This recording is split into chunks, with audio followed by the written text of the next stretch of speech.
Sir. పేరు పేరున going says justice delayed is denied.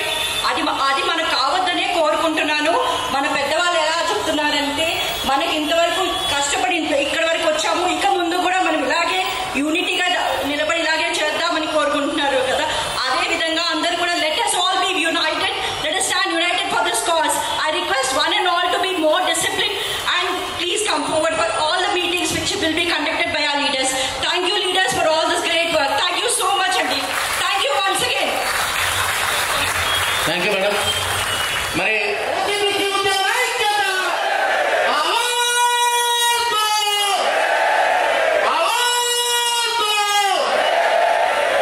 Okay thank you. ఇప్పుడు ఇద్దరు చీఫ్ ఇంజనీర్ వారు ఇక్కడ. సభకు నమస్కారం. నాటి జేఏసీ పిలుపు మేరకు వచ్చిన మిత్రులందరికీ నమస్కారం. విషయంతో ఈ కార్యాచరణకు పిలిపించిందో మనకందరికీ తెలుసు. జేఏసీ పిలుపుకు చాలా గొప్పగా స్పందించి ప్రతి ఒక్కరూ తన వంతు బాధ్యతగా ఈ నాయకత్వానికి వెన్నుదన్నుగా ఉండి మన ఆత్మగౌరవ పోరాటాన్ని కొనసాగించి మన హక్కులను సాధించేందుకు పెద్ద సంఖ్యలో వచ్చిన మీ అందరికీ మరొకసారి అభినందనలు తెలియజేస్తున్నా. ఏదేమైనా మనం చాలా మాట్లాడతాం, అందరూ ఈ కాసుకు సపోర్ట్ చేస్తారు, చేయాలని ఉంటుంది కానీ కదిలి ముందుకు రారు. ఇదొక్కటే, ఈ అనైక్యతే బీసీలకు మిగతా వాళ్ళకందరికీ ఉద్యోగస్తులకు ఏ ఉద్యోగస్తులకైతే ఉన్న ఒక్కటే బలహీనత. ఆ బలహీనతను మనం సరి అయిన స్ఫూర్తితో అర్థం చేసుకుంటే మనం సాధించింది ఏమీ లేదు, అన్నీ సాధించగలుగుతాము. ఎందుకంటే మన పోరాటం ధర్మ పోరాటం, న్యాయ పోరాటం, రాజ్యాంగబద్ధ పోరాటం. ఇన్ని బలాలున్నా, ఇన్ని ఆధారాలున్నా, ఇన్ని చట్టాలున్నా మనకు న్యాయం జరగకపోతే అది మన పొరపాటే అవుతుంది. కాబట్టి మనందరం జేఏసీ పిలుపు మేరకు, నాయకత్వం ఇచ్చే పిలుపు మేరకు మనందరం సంఘీభావం ప్రకటించి మన హక్కుల కోసం పోరాటం. చక్రపాణి సిఈ గారు ఎస్పీడీసీ మాట్లాడవలసిందిగా కోరుతున్నాం.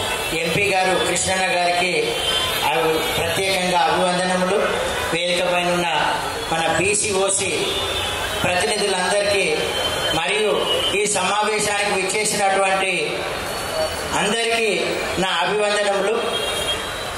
ఇప్పుడు ఈ ఓసీబీసీ మన లీడర్లందరూ ఎన్నో ఇబ్బందులను ఎదుర్కొని శ్రమించి మనకు జరుగుతున్న అన్యాయాల మీద పోరాటం చేసి సుప్రీంకోర్టు వరకు వివిధ కోర్టులలో కేసులలో కానీ అడ్వకేట్లను కలిసి మన తరఫున జడ్జిమెంట్లు రావడం జరిగింది.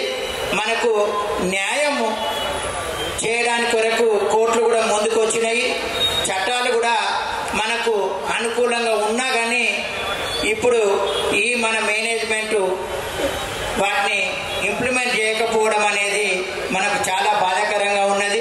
అందుకే ఈరోజు మనము ఇక్కడ కలవాల్సిన పరిస్థితి వచ్చింది. అందుకని చెప్పి ఇప్పుడు మన హక్కులను కాపాడుకోవడానికి, ఓసీలు బీసీల హక్కులను కాపాడుకోవడానికి మనల్ని ఈ విధంగా రోడ్డు మీదకి తీసుకొచ్చినటువంటి మేనేజ్మెంట్ తోని గట్టిగా మనం మాట్లాడి ఇంకా మన స్ట్రెంగ్త్ను ఇంకా పెంచి చూపెట్టేసి మేనేజ్మెంట్ మనకు న్యాయం చేసేంత వరకు మనము మన తరఫున పోరాటం చేస్తున్నటువంటి మన ప్రతినిధులందరికీ మనము అడుగడుగున వాళ్ళు ఏ పిలుపునిచ్చినా కానీ ఆ పిలుపుని శిరోధార్యంగా భావించి మనం వాళ్లకు అండగా ఉంటూ మన హక్కులను సాధించుకోవాలని చెప్పి నా విజ్ఞప్తి. అలాగే ఇప్పుడు జరుగుతున్న విషయం తెలిసిందే. ఎస్పీడీసీలు చూసుకుంటే మొన్నటి వరకు ఉన్న 14 పోస్టులలో ఒకే ఒక సీజీఎం బీసీ తరఫున ఉన్నారు, ఓసీ తరఫున మొన్నటి వరకు ఎవరు లేరు. మిగతా అన్ని పోస్టులు ఇప్పుడు ఇద్దరు ఉన్న, ఒక ఓసీ సీజీఎం, ఒక బీసీ. మిగతా వాళ్ళందరూ సిఈలు మిగతా వాళ్ళే ఉన్నారు. అంటే మనకు రావాల్సిన కోటా ఎంత, మనం ఎంత పర్సెంటేజ్ ఉన్నాము. మరి ఆ పర్సెంటేజ్ అంతా ఏమైపోయింది? మనకు మరి మెరిట్లో రాలేదా? కానీ ఇంత కష్టపడి ర్యాంక్ తెచ్చుకున్నా కానీ మనం వెనుకుండడం ఏంటి?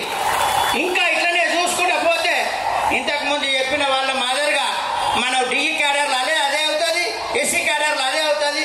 ఇక అంటే మనం రిక్రూట్మెంట్ అయిన పోస్టులనే ఉండిపోవాలా మనము?